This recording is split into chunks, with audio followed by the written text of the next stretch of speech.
భోగి పండుగ రోజు తెల్లవారుజామున భోగి మంటలు వేయడం అనేది అనాదిగా వస్తున్న ఆచారం.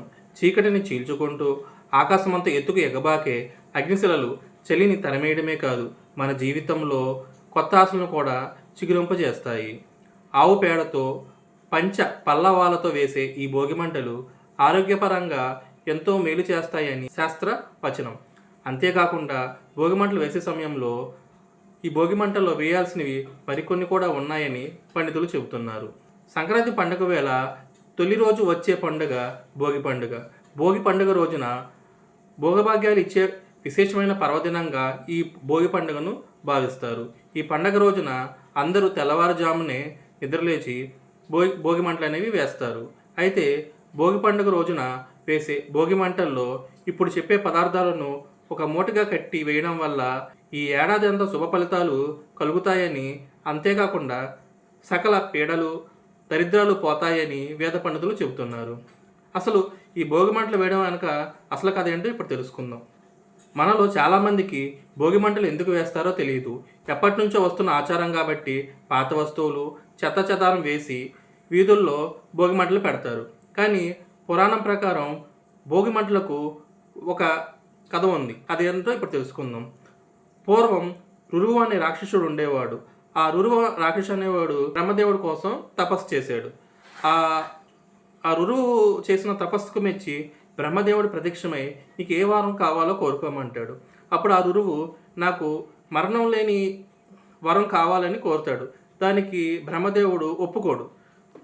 అప్పుడు ఆ రురువు ఈ బ్రహ్మదేవుడు ఒప్పుకోకపోవడంతో ఈ రురువు ఏమన్నాడంటే, ఎవరైతే 30 రోజులు ఇంటి ముందు గొబ్బెమ్మలు పెట్టి ఆ గొబ్బెమ్మలను ఎండబెట్టి ఆ మంట చేసి ఆ మంటల్లో కాలుస్తే నాకు మరణం వస్తుంది లేదని నా మరణం రాకూడదని బ్రహ్మదేవుని కోరుకుంటాడు. సరే అని బ్రహ్మదేవుడు కూడా ఒప్పుకుంటాడు. ఈ వరం పొందిన రురువు రాక్షసుడు తన బలం అంతకంతకు పెంచుకుంటూ దేవతల మీద దాడులు చేస్తూ ఉంటాడు. ఈ రురువు చేసే దాష్టికాలను తట్టుకోలేక దేవతలందరూ ఒక మాట మీదకి వచ్చి ఏం చేస్తారంటే, ధనుర్మాసంలో 30 రోజులు గొబ్బెమ్మలు పెట్టి వాటిని ఎండబెట్టి తర్వాత మంటగా చేసి ఆ మంటల్లో ఈ రురువు రాక్షసుని ఏం చేస్తారంటే మంటలో తోసి చంపేస్తారన్నమాట. అట్లా ఆ రురువు రాక్షసుడు యొక్క పీడ అనేది ఆ దేవతలకు పోతుందన్నమాట. అప్పటి నుండి ఈ భోగి మంట వేయడం మొదలైందని చెప్తారన్నమాట. అంతేకాకుండా దీన్ని సైన్స్ ప్రకారం అంటే విజ్ఞానం ప్రకారం చూస్తే ఈ రురువు అనేది ఒక సూక్ష్మజీవి అని, ఈ చలికాలంలో ఈ భోగి మంటలు వేయడం వల్ల ఈ భోగి మంట నుండి వచ్చే వేడికి వాళ్ళ చలికాలంలో ఉన్న వాతావరణం సూక్ష్మజీవులని చనిపోతాయని, దీనివల్ల శాస్త్రపరంగా కూడా మనకు మేలు కలుగుతుంది అని భోగి మంట గురించి చెబుతూ ఉంటారు.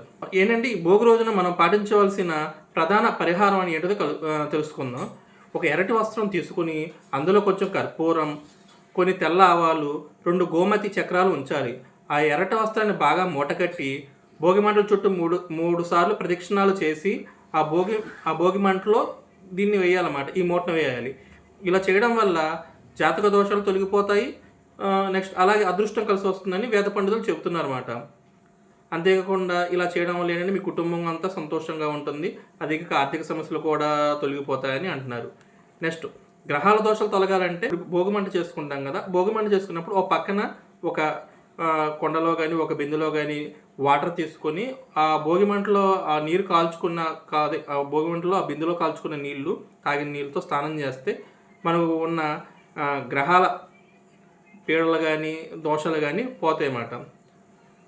దీన్ని ఇలా చేయడం వల్ల గ్రహ దోషాలు కూడా తొలగిపోతాయని వేద పండితులు చెప్తున్నారు.